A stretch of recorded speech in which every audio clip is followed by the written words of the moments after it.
Hello, ഇന്ന് എനിക്കൊന്ന് ഇരിട്ടിയിലേക്ക് പോകാനുണ്ടേ. എൻ്റെ ആവശ്യത്തിന് വേണ്ടിയിട്ടല്ല കേട്ടാ, ഫ്രണ്ടിൻ്റെ കൂടെ പോകുന്നതാ. ഓളും അമ്മയും നേരത്തെ ഇരിട്ടിയിലെത്തിയിട്ടുണ്ട്. ഞാൻ പിന്നെ കണ്ടത്തിലെ കൂടി പോകേണ്ടതുകൊണ്ട് എന്തായാലും നേരം പോകും നോക്കും നന്നായിട്ട് അറിയാം. അതവളോട് പ്രത്യേകിച്ച് പറയണ്ട. നല്ല അടിപൊളിയായിട്ടുണ്ട് കേട്ടോ. കണ്ടെല്ലാം കാണാൻ രാവിലെ തന്നെ മഴയൊന്നും ഇല്ലാത്തതുകൊണ്ട് നല്ല പച്ചപ്പും കാര്യങ്ങളും തന്നെ. പിന്നെ കുറേ സമയം കൂടി അവിടെ നിന്നാൽ നേരം പോകുന്നുള്ളതുകൊണ്ട് ഞാൻ വേഗം പോയിട്ടുണ്ട് ബസ്സിന് കയറാൻ വേണ്ടിയിട്ട്. നേരെ പരാഗിലേക്കാന്നേ പോയിനി. ഞാനവിടെ എത്തുമ്പോഴത്തേക്ക് ഓളെ പർച്ചേസ് എല്ലാം കഴിഞ്ഞിട്ടുണ്ട്. എന്തായാലും പോയതല്ലേന്ന് വെച്ച് ഞാനും 2-3 ചുരിദാറിനുള്ള തുണിയെല്ലാം എടുത്തിട്ടുണ്ട്. നല്ല അടിപൊളി കളക്ഷനാണ് കേട്ടോ പരാഗിലുള്ളത്. ഈ ഓണത്തിൻ്റെ സമയത്ത് ആയതുകൊണ്ട് മാത്രമല്ല, ഏത് സമയത്തും പരാഗിൽ നല്ല കളക്ഷനല്ലേ. എന്താവശ്യത്തിന് പോയാലും നമ്മളത് എടുക്കുമല്ലോ.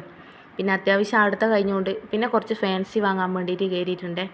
അനുവിന് വളകാപ്പ് വരുന്നുണ്ട്, പിന്നെ മോളെ ബർത്ത്ഡേയും വരുന്നുണ്ട്. അപ്പോൾ അതിന് വേണ്ട കുറച്ച് സാധനങ്ങളും വാങ്ങണം. കുറച്ച് സമയം നമ്മൾ ആടെയുള്ള സാധനങ്ങളെല്ലാം നോക്കുകയോ ഒക്കെ വേണ്ടി എടുക്കുകയെല്ലാം ചെയ്തിട്ടുണ്ട്. പുറത്താണെങ്കിൽ നല്ല മഴയും തുടങ്ങിയിനി.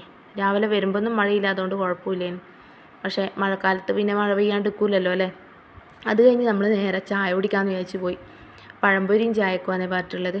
പഴംപൊരി ചൂടൊന്നുമില്ലേനും, തണുത്ത ഐസ് പോലെ. പക്ഷേ ചായ നല്ല ചൂട് കിട്ടിയിട്ടുണ്ട് കേട്ടോ. ചായയും കുടിച്ച് അവിടെ നിന്ന് നേരെ പോയത് സൂര്യയിലേക്കാണേ.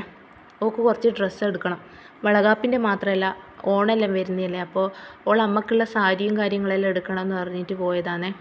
ആടെ എത്തിയിട്ട് നോക്കുമ്പോൾ ഓൾ ഫുൾ കൺഫ്യൂഷനാണ്. ചെറിയൊരു പർച്ചേസ് ആയതുകൊണ്ട് അമ്മയും കൂടി വന്നിട്ടുണ്ട്. അധികം നിൽക്കൊന്നും വേണ്ടല്ലോ എന്ന് പറഞ്ഞിട്ട്. നമ്മൾ രണ്ടാളും മാത്രമാണെങ്കിൽ ആ പർച്ചേസ് വൈകുന്നേരം വരെ ആക്കിയിട്ടുണ്ടാവും. വേഗം തീർക്കാൻ വേണ്ടിയിട്ട് നമ്മൾ മനഃപൂർവ്വം കൂട്ടിയത് വന്ന് പറ.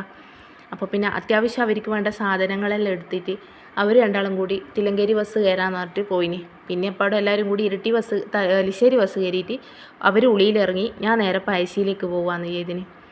നേരം മഴയൊന്നുമില്ലേനും കേട്ടോ, നല്ല വെയിലുണ്ടേനും. എനിക്ക് ഏകദേശം വിശപ്പ് തുടങ്ങിന്. പിന്നെ വീട്ടിലേക്ക് വൈകുന്നേരം വേണ്ട കുറച്ച് ബേക്കറിയും കാര്യങ്ങളും മേടിച്ചിട്ട് കണ്ടത്തിലേക്ക് കൂടി തന്നെ നടക്കാമെന്ന് വിചാരിക്കുക കേട്ടോ ഏതിന്. എന്നാൽ പിന്നെ അടുത്ത വീഡിയോ ആയിട്ട് പിന്നെ